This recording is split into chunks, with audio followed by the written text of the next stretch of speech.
নতুন মন্ত্রিসভায় যারা দায়িত্ব পেয়েছেন তাদের সম্পর্কে বিস্তারিত জানবো। আমাদের সঙ্গে যুক্ত হচ্ছেন সহকর্মী ওমর ইনান। আপনি আমাদেরকে জানাবেন মন্ত্রিসভায় যারা যারা যুক্ত হয়েছেন তাদের সম্পর্কে একটু বিস্তারিত। এরপর আপনাকে ধন্যবাদ। আমরা আসলে গতকাল থেকেই দেখছি যে এর মধ্যে 50 সদস্য বিশিষ্ট মন্ত্রিসভা গঠিত হয়েছে এবং এর মধ্যে 24 জন পূর্ণমন্ত্রী, 25 জন পূর্ণমন্ত্রী এবং 24 জন প্রতিমন্ত্রী। আমরা একটু দেখে আসতে চাই কে কোন দায়িত্ব পেয়েছেন। আপনি জানেন যে এরই মধ্যে তারা কাজও কিন্তু সচিবালয়ে যেতেও শুরু করেছেন। বিকেলে মন্ত্রিসভার বৈঠক হবে, বৈঠকের পরেই কিন্তু তারা তাদের যে দায়িত্ব সেই কাজগুলো আসলে শুরু করবে, এরই মধ্যে শুরু করেছে।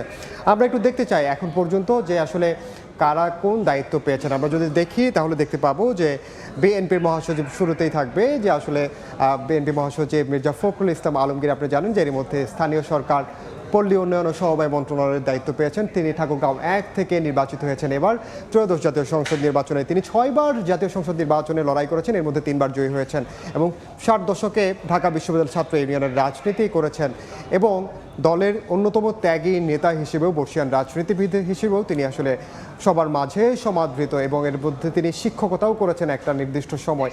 তারপর তিনি তার আসলে ক্যারিয়ার রাজনীতিতে মনোনিবেশ করেছেন। আমরা দেখতে পাচ্ছি সাবেক বাণিজ্য মন্ত্রী, যিনি চট্টগ্রাম 11 থেকে নির্বাচিত হয়েছেন, আমির খসরু মাহমুদ চৌধুরী, তিনি পেয়েছেন অর্থ ও পরিকল্পনা মন্ত্রণালয় এবং তার সামনে কিন্তু বেশ কিছু চ্যালেঞ্জও আছে, যেহেতু অর্থনীতি একটি টালমাটাল অবস্থায় রয়েছে। এবং সাবেক বাণিজ্য মন্ত্রী, যেমনটা বললাম, বিএনপির স্থায়ী কমিটির সদস্য, সফল ব্যবসায়ী এবং একই সঙ্গে রাজনীতিবিদ, এবং তিনি দক্ষিণ এশিয়া এক্সচেঞ্জ ফেডারেশনের প্রথম সভাপতির দায়িত্ব পালন করেছেন। আমরা এরপর দেখতে চাই সালাহ উদ্দিন আহমদ, তিনি মূলত বিএনপির স্থায়ী কমিটির সদস্য, তিনি পেয়েছেন স্বরাষ্ট্র মন্ত্রণালয়।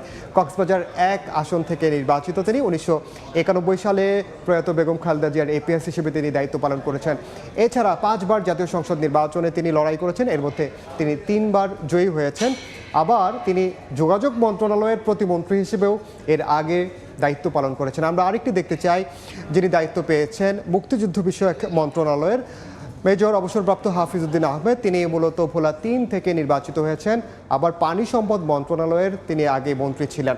8 বার জাতীয় সংসদ নির্বাচন করেছেন, এর মধ্যে তিনি 7 বার জয়ী হয়েছেন। পাট ও বস্ত্র মন্ত্রণালয়ের প্রতিমন্ত্রীর দায়িত্ব পালন করেছেন মেজর অবসরপ্রাপ্ত হাফিজউদ্দিন আহমদ বীর বিক্রম এবং ভোলা জেলা বিএনপির সভাপতিও দায়িত্ব পালন করেছেন তিনি।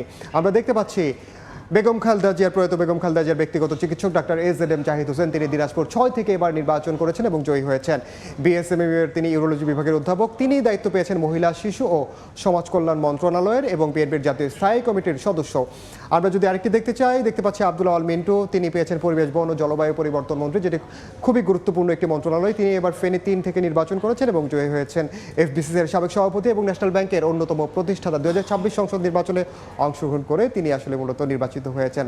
আমরা আরেকটি দেখতে চাই, মিজানুর রহমান মেনু, জানেন আপনি, তিনি ভূমি মন্ত্রণালয়ের দায়িত্ব পালন করেছেন এবং আগে আমরা তাকে আসলে রাজশাহী সিটি কর্পোরেশনের মেয়র হিসেবে চিনতাম এবং তিনি রাজশাহী 2 আসন থেকে নির্বাচিত হয়েছেন। বিএনপির কেন্দ্রীয় কমিটির ভাইস চেয়ারম্যান, তিনি পেয়েছেন ভূমি মন্ত্রণালয়। আমরা এরপরটি দেখতে চাই, আমরা দেখতে পাচ্ছি অ্যাডভোকেট নিতাই রায় চৌধুরী, যিনি আগে যুব ও ক্রীড়া প্রতিমন্ত্রী ছিলেন, এবার তিনি মন্ত্রী হয়েছেন এবং পেয়েছেন সংস্কৃতি বিষয়ক মন্ত্রণালয় এবং তিনি মাগুরা 2 থেকে নির্বাচিত হয়েছেন, 3 বার সংসদ সদস্য নির্বাচিত হয়েছেন। আমরা এরপরে দেখতে চাই আছেন অ্যাডভোকেট দীপেন দেওয়ান, যিনি 299 আসন থেকে অর্থাৎ রাঙামাটি থেকে নির্বাচিত হয়েছেন, বিএনপির জাতীয় নির্বাহী কমিটির সহ ধর্ম বিষয়ক সম্পাদক এবং এই প্রথম তিনি মন্ত্রিত্ব পেয়েছেন। এর আগে কখনোই এই পার্বত্য চট্টগ্রাম বিষয়ক মন্ত্রণালয়ে কোনো পূর্ণ মন্ত্রী ছিল না, এই প্রথমবার একজন মন্ত্রী পেল, সঙ্গে সঙ্গে মীর হেলাল একজন প্রতিমন্ত্রীও পেল।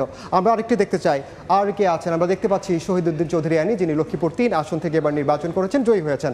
5 বার জাতীয় সংসদ নির্বাচন করেছেন, এর মধ্যে তিনি 3 বার সংসদ সদস্য নির্বাচিত হয়েছেন এবং রাস্তাঘাটে আমরা তার সেই কার্যক্রম দেখেছি। তিনি পেয়েছেন পানি সম্পদ মন্ত্রণালয়।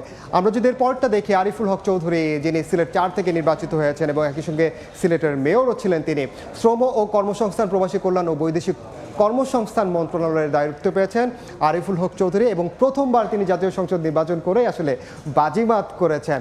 সামগ্রিকভাবে আসলে আমরা আরেকটি দেখতে চাই, আছেন আসাদুল হাবিব দুলু, তিনি পেয়েছেন দুর্যোগ ব্যবস্থাপনা ও ত্রাণ মন্ত্রণালয়, তিনি লালমনিরহাট 3 আসন থেকে নির্বাচন করেছেন এবং বিএনপির কেন্দ্রীয় কমিটির রংপুর বিভাগীয় সাংগঠনিক সম্পাদক, লালমনিরহাট জেলা বিএনপির সভাপতির দায়িত্ব পালন করেছেন।